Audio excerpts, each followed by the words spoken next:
الحمدللہ وکفا وسلام علی عبادہ الذین اصطفیٰ اما بعد فاعوذ باللہ من الشیطان الرجیم بسم اللہ الرحمن الرحیم۔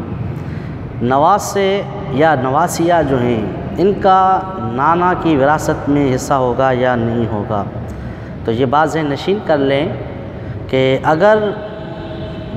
میت کی جو بیٹی ہے، مورث کی جو بیٹی ہے،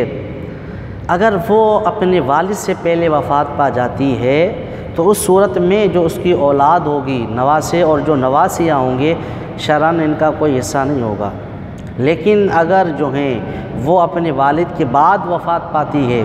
اور اس کو اس کی والد کے وراثت سے حصہ نہیں ملا ہے، تو پھر اس صورت میں جو نواسے اور نواسیاں ہیں ان کو ان کی والدہ کا حصہ دیا جائے گا۔ لیکن وہ جو ہیں اگر ان کی جو والدہ ہیں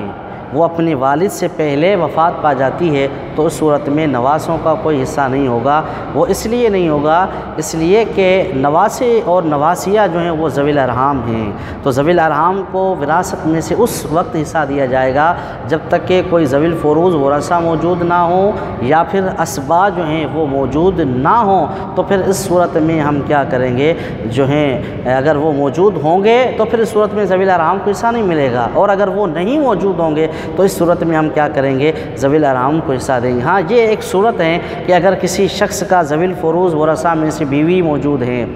یا پھر جو ہیں شوہر موجود ہیں، تو اس صورت میں شوہر کو حصہ دینے کے بعد جو ہیں اب اگر اس کے ذوی الارحام دوسرے ورثہ موجود ہیں تو باقی مال ان کے درمیان کیا کیا جائے گا، تقسیم کیا جائے گا۔